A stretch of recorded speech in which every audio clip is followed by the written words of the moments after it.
Uy, magandang araw! Handa na ba kayong malaman kung anong mga hiwaga ang nakatago sa mga kabundukan natin?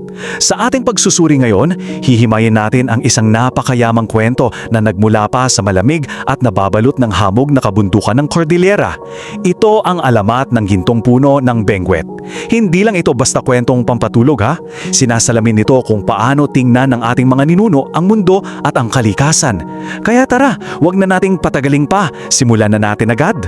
Pero bago tayong tuluyang bumalik sa nakaraan, isipin niyo muna ito. Bakit kaya ang hirap-hirap magmina ng ginto sa mga bundok ng Benguet ngayon? Di ba kung iisipin natin sa kasalukuyang panahon, kailangan pa ng mga naglalakihang makinarya, sobrang lalim na paghuhukay at literal na buwis-buhay na trabaho para lang makuha ng kaunting kislap ng ginto. Pero alam niyo ba, ayon sa mga ninuno natin, ang dahilan ng matinding hirap na ito ay hindi dahil sa siyensya. Nakabaon daw ito sa isang sinaunang kwento ng matinding disiplina at nakakagulat na kasakiman. Dadalin tayo niyan sa ating unang bahagi, ang panahon ng kasaganaan nang ang mga kabundukan ay nagbigay ng sapat para sa lahat. Ilarawan niyo sa inyong isipan ang isang payapang pamayanan kung saan ang tribo sa Benguet ay namumuhay ng may perpektong ugnayan sa kanilang paligid. Walang nagugutom at lahat ay nagkakasundo. Pero teka, ang kapayapaan nilang ito ay hindi lang dahil maganda ang klima o mataba ang lupa nila ha. Nakaugat ito sa malalim nilang respeto kay Kabunyan, ang kinikilalang pinakamataas na Diyos sa mitolohiya ng Cordillera. Para magtuloy-tuloy ang swerte at masaganang buhay, walang palyadong nag-aalay ng mga ritual ng pasasalamat ang mga sinaunang tribo sa kanya. Kumbaga, may maayos silang palitan, kumukuha sila sa kalikasan at nagbibigay pugay sila sa lumikha. At dahil sa tapat at malinis nilang pamumuhay, niregaluan sila ni Kabunyan ng isang pambihirang bagay, isang nakatago at sagradong puno sa gitna ng gubat. Pero hindi ito namumunga ng mangga o saging namumunga ito ng dalisay at nakakasilaw na ginto. Grabe di ba? Ito ang pinakadakilang handog ni Kabunyan sa kanila.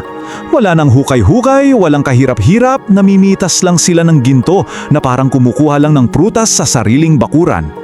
Pero syempre, walang libre sa mundo. May kalakip itong responsibilidad. May mga sagradong kondisyon, kumbaga, na ibinigay ang Diyos. Una, kumuha lang daw ng sapat para mabuhay. Pangalawa, mahigpit na isang perasong ginto lang kada pamilya. At pangatlo, isang beses lang sa isang taon pwedeng mag-ani. Ang punto dito, sinusubok ni Kabunyan ang disiplina nila at pagpipigil sa sarili. Isang banal na kasunduan nito para malaman kung alam ba ng mga tao ang pagkakaiba ng salitang sapat sa salitang sobra. Ikalawang bahagi, ang pagpasok ng kasakiman. Noong ang sapat ay hindi na naging sapat. Paano nga ba gumuho ang lahat? Nagsimula ito sa napakahabang panahon ng kabayapaan at maayos na pagsunod sa mga patakaran ni Kabunyan. Maayos sana lahat kaso may isang gabi na nagpabago sa kapalaran ng buong tribo. Nabulag ng kinang ng ginto ang ilang kalalakihan. Naisip nila, bakit pa tayo maghihintay ng susunod na taon? Dito na nangyari ang malaking paglabag. Hindi lang sila kumuha ng sobra para sa pamilya nila. Literal nilang pinutol ang mga sanga at hinakot lahat ng ginto para magkamal ng yaman. Ang lala, di ba? At ang kapalit, bumawi ang kalikasan. Biglang nagdilim ang kalangitan at nayanig ng napakalakas ang lupa. Tuluyan ng nasira ang sagradong tipan.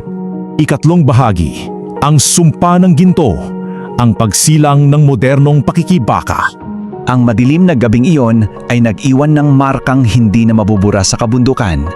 At hindi lang iyon naramdaman ng mga taong iyon, kundi pati na rin nating mga henerasyon ngayon. Pansinin niyo ang matinding pagbabago ng kapalaran nila. Dati, sa panahon ng kasaganaan, tuloy-tuloy at madali lang pitasin ang ginto mula sa puno. Ang sarap ng buhay. Pero bilang parusa sa paglapastangan ng tao, mabilis na nilamon at ibinaon ng lupa ang sagradong puno. Kaya ano na ang sitwasyon natin ngayon?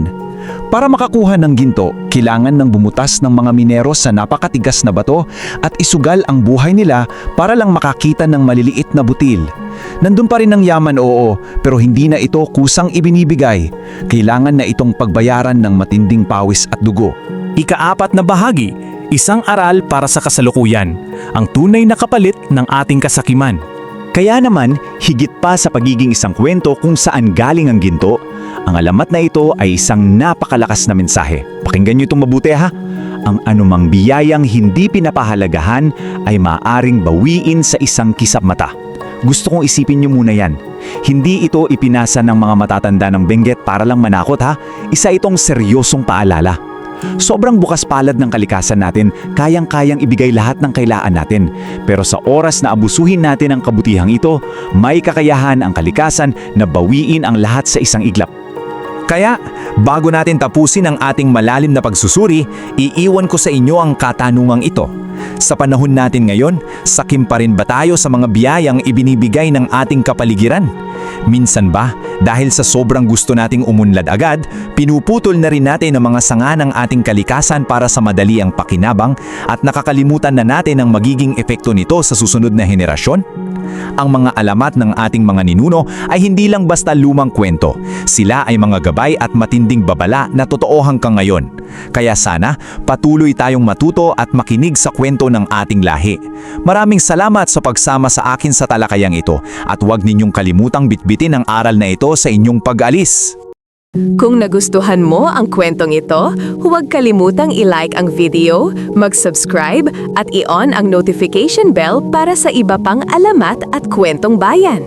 I-share mo rin ito para mas marami pang Pilipino ang makaalala ng kagandahan ng ating mga kwento.